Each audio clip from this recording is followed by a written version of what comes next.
Esa primera parte va a responder a netamente saber identificar un problema de desarrollo. ¿Y por qué es importante hacerlo en una sola sesión? Porque entenderlo es clave. Identificar bien un problema es básicamente la primera puerta a poder tener un proyecto exitoso. Si nosotros no identificamos bien qué problema queremos solucionar en general, no vamos a poder establecer objetivos claros y por consiguiente no vamos a poder saber qué es lo que realmente estamos requiriendo. Voy a dar un conjunto de ideas generales, ¿no? Las primeras partes, que es básicamente la recopilación de datos, es la parte triangular, no, perdón, medular, y después vamos a hablar acerca de lo que son la definición, ¿no? La triangulación de datos un poquito aplicado a lo que es netamente desarrollo en sí. El modelo de discrepancia también es un modelo uno de los modelos, ¿no? Que tiene que ver con desarrollo y la matriz de priorización, que también es una de las partes principales que vamos a utilizar. Bueno, continuemos. Lo que es recopilación de datos tiene que ver acerca de qué tipos son los datos que nosotros vamos a entender, ¿no? Ya sea, por ejemplo, que hemos estado pasando, ¿no? En nuestra propia comunidad, vemos en nuestro barrio y vemos un problema, ¿no? Ya sea que nos ponemos a pensar, ¿no? Luego escuchar algún tipo de eh, conferencia, ¿no? De algún líder político o dentro de la misma universidad, ¿no? Los problemas que podemos observar, ¿no? Dentro de nuestro ambiente, esos representarían temas. Lo más importante para nosotros es comenzar a indagar acerca de las fuentes que nos van a dar a nosotros el origen del problema a resolver. Los datos son de tres tipos. Son de tipos secundarios, son de tipo primarios cualitativos y de tipo primarios cuantitativos. Son la tipología de datos que nosotros vamos a manejar. Esto lo he extraído de la guía del Mango y vamos a utilizarlo.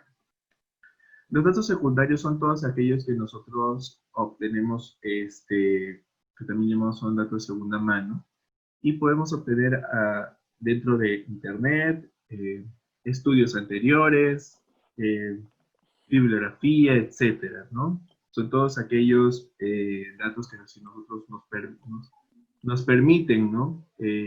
Darnos un esquema general, ¿no? Dentro de, como podemos ver aquí, ¿no? Datos secundarios, por ejemplo, que tenemos dentro de la sección estudiantil, son, por ejemplo, las lecciones aprendidas. Por eso ustedes ya van a conocer también en el siguiente curso qué son y cómo se realizan lecciones aprendidas y lo importante que es tener lecciones aprendidas. Eso, la verdad, las lecciones aprendidas a nosotros nos han permitido poder crear un historial dentro del proyecto SUNAM y poder, obviamente, tener ahora la potestad de poder desarrollar este tipo de métodos, ¿no? Gracias a ese conocimiento previo. Bueno, las fortalezas de los datos secundarios, ¿no? El primero es que obviamente es mucho más fácil de requerirlo, ¿no? Mucho más fácil de requerirlo y el trabajo se hace más un tanto operativo, ¿no? No tiene un costo muy alto, no podría tener un costo muy alto, ¿no? Tal vez si ustedes tienen que pagar una suscripción, ¿no? Alguna revista científica, ¿no? Algún dato específico, ¿no? Tal vez tendría un costo, pero no se va a comparar con los costos de los siguientes, ¿no? Que voy a mencionar. Bueno, como ustedes pueden observar, ¿no? Son tres fortalezas que estoy mencionando. Y acerca de las debilidades, ¿no? Definitivamente buscar dentro de una base de datos no estaría fácil. Y como menciona aquí, ¿no? La segunda, no todas las fuentes se encuentran dentro del mismo formato, ¿no? No todos podemos tenerlos, no ingresamos a una gama, ¿no? Una base de datos y están ordenadas como si fuera un drive, ¿no? Un Google Drive personal. Tiene carpetas, puede entrar tranquilamente, ¿no? O puede tener un buscador fácil, ¿no? Tenemos diferentes fuentes de diferentes revistas o artículos o instituciones que manejan, ¿no? Y comparten sus bases de datos. Y lo que hace un poquito más complicado el poder encontrar también datos, ¿no? Que se puedan ajustar a la realidad que nosotros estamos queriendo. Por ejemplo, ¿no? Nosotros queremos trabajar un protocolo acerca de el hostigamiento y el acoso sexual dentro de la universidad, por ejemplo.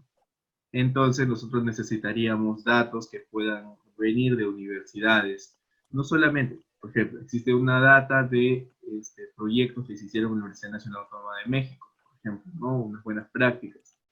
Pero esos datos no llegan a ser totalmente cercanos a lo de la universidad porque pues estamos hablando de dos países diferentes, de dos economías diferentes, de dos políticas, de dos universidades diferentes, ¿no? Tal vez podríamos entonces seguir sustentando, podría encontrar un poco más para poder hallar el problema, ¿no? De desarrollo, si buscáramos en casos o en tesis o en estudios en otras universidades peruanas, pero de todas maneras no sería aplicado a menos que se haya hecho un estudio dentro de la misma universidad. Es un ejemplo. Entonces, cuando los datos secundarios no son cuando los datos secundarios no son totalmente suficientes, ¿no? Para poder establecer un problema como tal, ¿no? Para poder justificar un problema de desarrollo, entonces podríamos pasar a datos primarios cuantitativos, ¿no? Que estos son los que normalmente reconocemos un poquito porque se aplican mucho en nuestras carreras, ¿no? Tanto en el empresarial como en otras ciencias, los datos cuantitativos como una de las características, ¿no? Que tienes que se puede sujetar al análisis estadístico, ¿no? Es información cuantificable. Dentro de las fortalezas que tienen los datos cuantitativos es que pueden dar una gran cantidad de respuestas y los datos se pueden generalizar, ¿no? Que lo conocemos gracias al análisis estadístico, ¿no? Ya sea, por ejemplo, datos extraídos de una investigación de mercados, ¿no? Que se puedan aplicar, ¿no? En caso, por ejemplo, nuestro problema de investigación sería la inserción de la mermelada de Aguaymanto de la comunidad campesina en Siguas en el mercado de Chimbote, por ejemplo, ¿no? El mercado de las ciudades, o en el mercado Guaracín, por ejemplo. Entonces podríamos hacer, ¿no? Segmentar el mercado, hacer un tipo de modelo de marketing de ese tipo para poder encontrar canales de distribución adecuados, ¿no? Por ejemplo. Las preguntas y respuestas también escritas, resulta tienen interpretación a una manera de menos personal, definitivamente, ¿no? Entonces son datos más objetivos, se podría decir, ¿no? Y se tiene un enfoque estándar, ¿no? Que permiten, obviamente, comparar resultados con otros. Podemos hacer lo que es un análisis de correlación en ese tipo de datos, por ejemplo, ¿no? Dentro de las debilidades de los datos cuantitativos para lo que son el sector de desarrollo, ¿no? Existe que no pueden captar, los datos no pueden captar consuma la profundidad a veces de las preguntas, ¿no? Al momento de ser también números o tratar de estandarizar, no se podría aplicar la misma, o perdón, no se podría realizar algún tipo de interpretación, por ejemplo, acerca de las necesidades de la comunidad, ¿no? Tomando el caso de la mermelada de Guaymán. Por ejemplo, la comunidad tendría algunas prácticas culturales, ¿no? Que no le permiten, hagamos de cuenta, ¿no? Hacer actividades los sábados, ¿no? Pero los días donde existe mayor compra de mermeladas, por ejemplo, según la investigación, es que los sábados existe. Entonces, todavía tenemos que los mismos datos cuantitativos no nos están dando una respuesta, ¿no? No nos están ayudando a poder dibujar bien el problema, ¿no? Exactamente. No estamos hablando de que exactamente aquello que nos muestra la investigación de mercado es lo que tenemos que aplicar necesariamente, simplemente como se dice datos. Pero no nos ayuda a encontrar la información necesaria. Definitivamente que la contribución se complica cuando existen preguntas estándar para cada encuestado, ¿no? O sea, en entender qué es lo que requiere, y eso también se aplica mucho en el tema de investigación de mercados, ¿no? hacemos nosotros una gran pregunta, ¿no? A todo un sector y las personas deben responder entre esa pregunta, ¿no? Que generalmente las preguntas son de opción múltiple para poder evaluarlas. Pero esas preguntas vienen de un sesgo de un investigador, entonces, de una perspectiva. Que, por ejemplo, ¿no? Voy a citar el caso de la moradita, ¿no?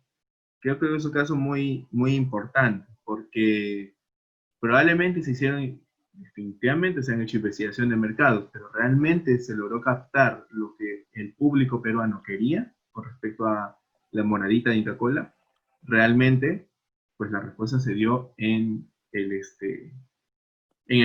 contexto, ¿no? En la realización del proyecto, ¿no? En la puesta en marcha. La respuesta fue totalmente negativa.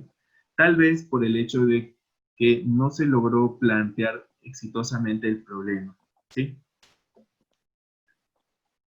Entonces aquí estamos yendo hacia el otro lado que son los datos cualitativos, ¿no? Como la contraparte de los datos cuantitativos. Los datos cualitativos tienen que ver con captar las experiencias del participante, ¿no? Bueno, dos palabras, dibujos, objetos o algún tipo de método de recolección de datos que se utilice, ¿no? Puede ser focus group, pueden ser uso de mapas de la zona, etc. Dentro de las fortalezas que podemos encontrar en los datos cualitativos es que lo contrario a los datos cuantitativos, ¿no? Se puede recopilar la información personal del participante o del que se está evaluando, ¿no?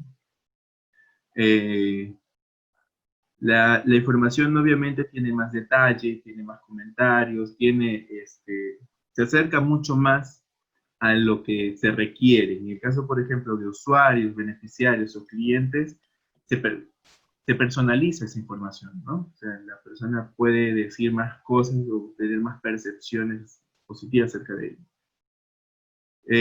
Definitivamente el equipo, al involucrarse dentro de esto, puede comprender mejor el contexto a través de dicha experiencia.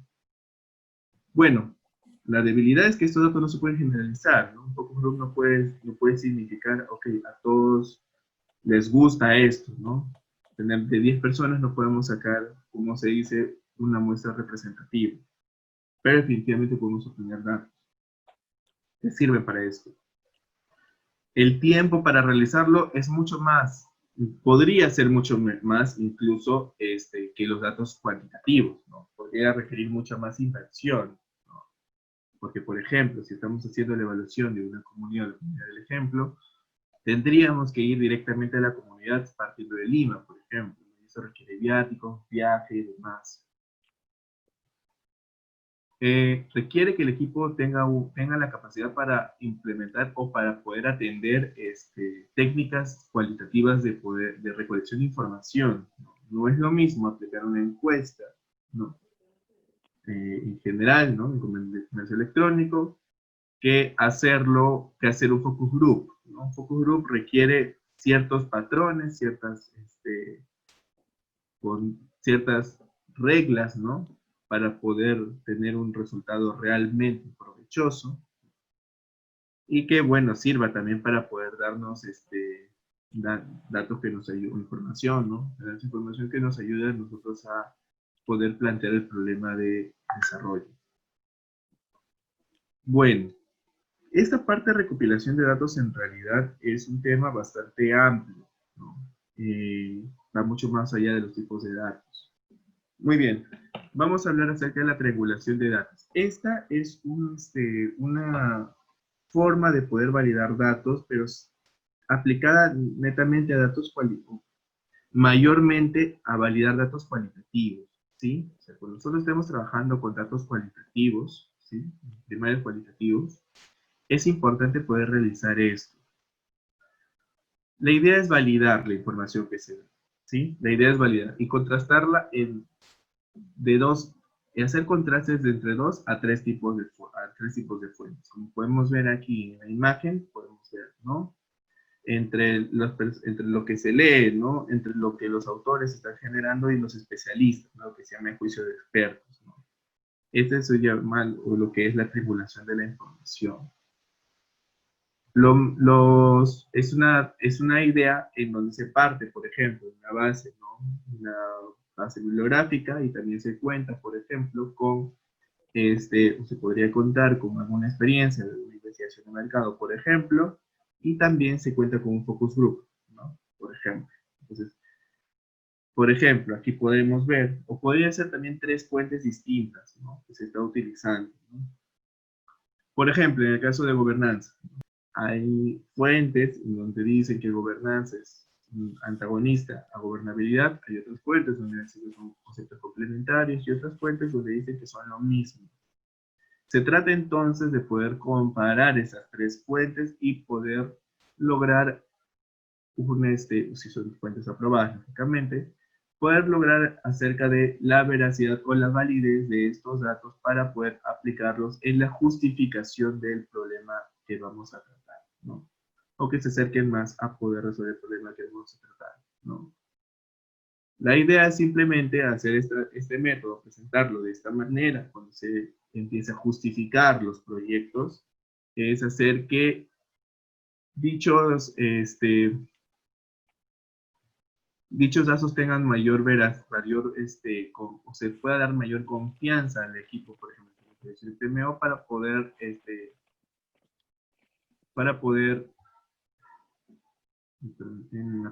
bueno, para poder darle sustento y obviamente mayor credibilidad a lo que se está planteando. Un enfoque es lo que vamos a ver ahora en las necesidades sociales de Bradshaw. Bradshaw y eso es técnicamente ustedes pueden revisar en la guía del Mangos que está dentro de su clase, ¿no? Tenemos 4 tipos de necesidades aquí para poder comparar, ¿no? Expresa que hay 4 tipos de necesidades dentro de una comunidad. Las sentidas las expresan las normativas y las comparativas, ¿no? Las sentidas tienen que ver acerca de, y son datos que puede obtener acerca, por ejemplo, del focus group, ¿no? Tiene que ver acerca de lo que está pensando la comunidad, ¿no? Lo que está sintiendo, lo que está requiriendo, ¿no? Entonces, esto es lo que a nosotros nos debe dar cuenta, ¿no? Entonces, esto, obviamente, identificar esta necesidad de esta manera nos ayuda a nosotros a poder contrastar esa información con otra fuente que podamos nosotros entender.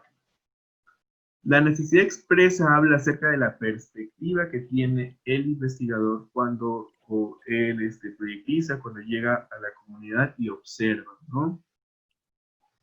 Servicios que pueden estarle faltando a la comunidad, ¿no? Comparados obviamente desde un estándar, ¿no? Y ahora voy a hacer la diferencia con la normativa, ¿no? Puede ser, por ejemplo, que tú llegues a la comunidad y observes que, aunque la comunidad no lo entiende o definitivamente no lo conoce, ¿no? Puede ser, por ejemplo, que les puede faltar agua potable, aunque la comunidad no lo sienta como una necesidad, ¿no? Por ejemplo. ¿Por qué? Porque se encuentra expreso, ¿no? Porque conoces acerca de ello, ¿no? O sea, por, digamos, sentido común desde tu experiencia. Entonces, también puede resultar, porque si la comunidad no lo conoce, pero tú se la presentas, pueden ellos también identificar entonces que existe una necesidad de esto. La normativa tiene que ver con, normativa entiéndanlo como normalidad, ¿sí?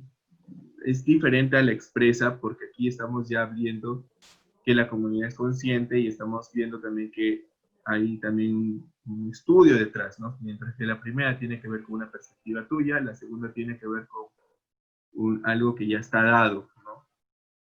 Ya sea por estudios, por derechos humanos o demás, ¿no? Ir a una comunidad, ¿no? O a un lugar y encontrar una situación, ¿no?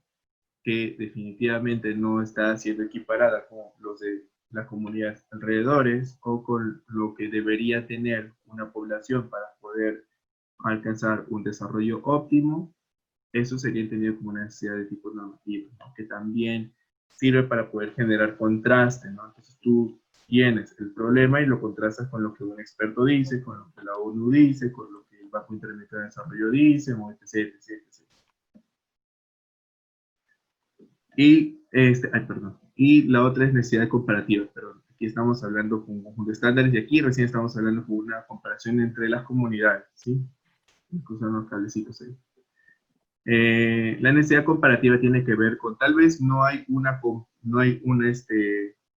seguidilla o de un experto, no hay necesidad de que un experto de estudio previo, ¿no?, con respecto a esto, pero sí podemos observar, por ejemplo, hablando, ¿no?, que una comunidad en un cierto poblado, donde no se hizo la intervención antes, tiene una situación diferente, ¿no?, o menos privilegiada que otra comunidad donde, por ejemplo, se ha hecho una intervención, ¿no? Entonces podemos comparar ambas realidades para poder observar o identificar problemas de desarrollo, ¿sí?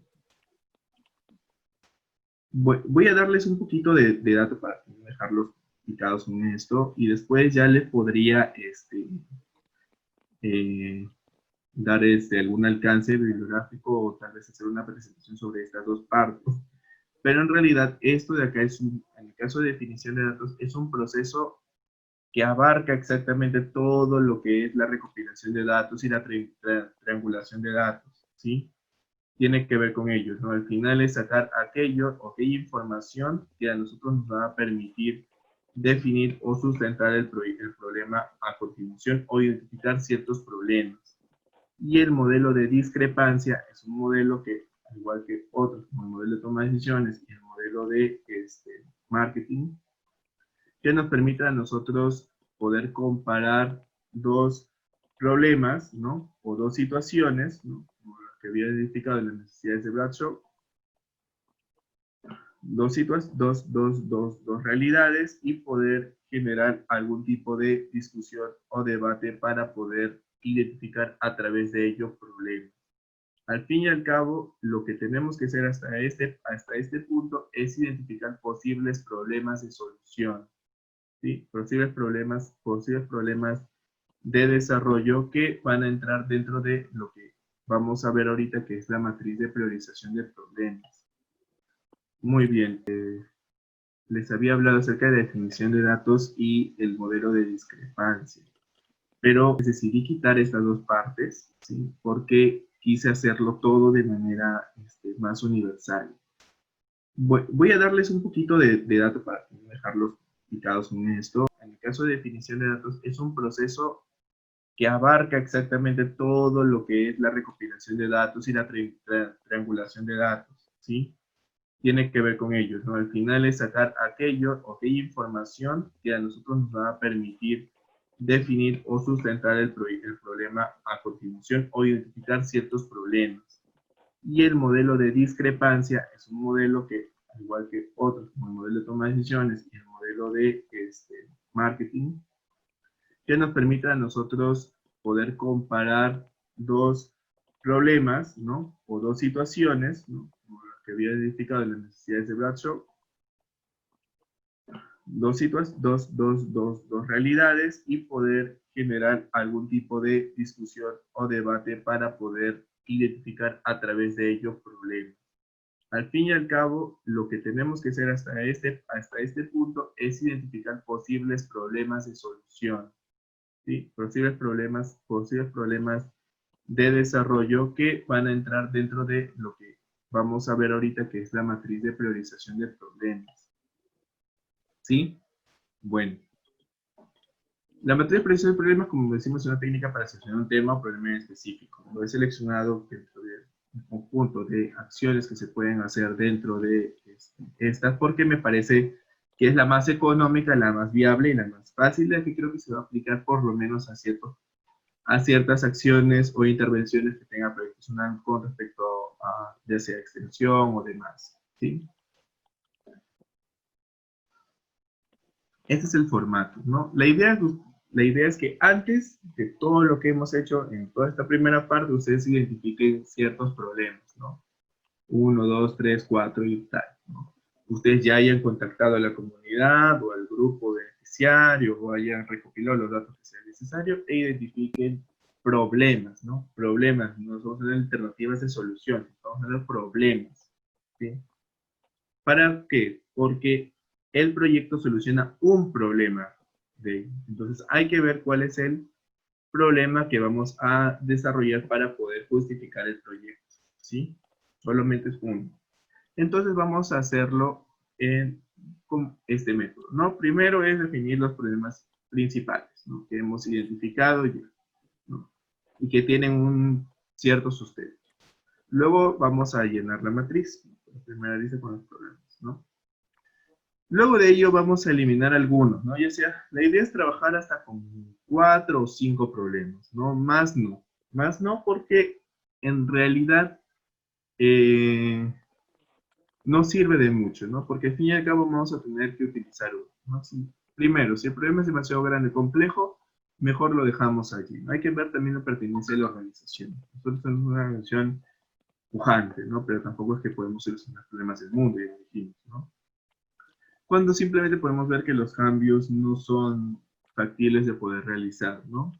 O si existe, por ejemplo, una baja motivación por parte del mismo, iniciando por ustedes mismos, ¿no? De poder solucionar el problema, o también alguna falta de interés por parte de algún interesado que hayamos explorado previamente, ¿sí? Muy bien. En la segunda columna vamos, como ustedes están viendo aquí, ciertos criterios. Estos criterios pueden variar, va a depender de lo que ustedes estén trabajando, ¿no? Por esta primera parte, ¿no? Este primer periodo de este proyecto final, vamos a definir estos 6 criterios, ¿no? Pero pueden construirse a futuro de acuerdo a los tipos de problemas que vayamos dando. Y eso lo hará la dirección de PMO y será también el informe final que damos de año. Cuando observemos también cuáles lecciones aprendidas, ¿no?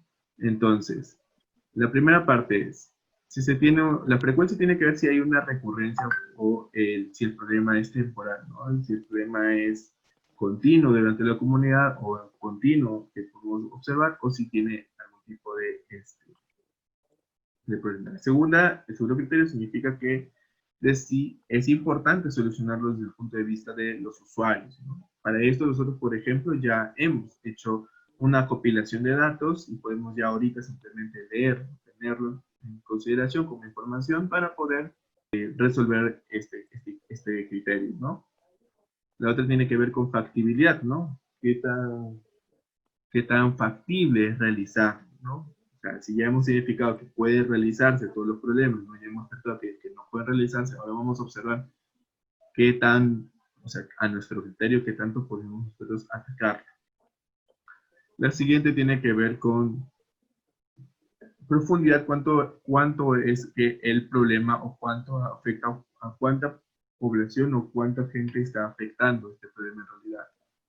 Amplitud tiene que ver a cuánta área, ¿no? A cuánto está, cuántos grupos está o área geográfica en general está afectando, y antigüedad tiene que ver con por cuánto tiempo se viene padeciendo este problema, ¿no? Cuánto es el tiempo que va existiendo.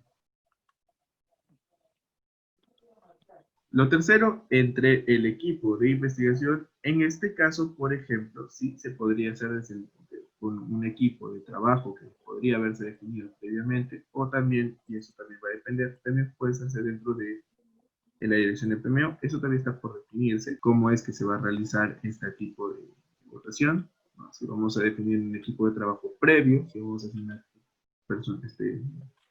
personas previamente, o si esto también lo podemos hacer junto a un trabajo dentro de la dirección con la persona que esté realizando esto, ¿no? De todas maneras se realiza una votación y el último es aquel problema que tenga mayores votos, es aquel que será el problema que nosotros tengamos que resolver. Muy bien, chicos, eso ha sido todo en esta primera parte.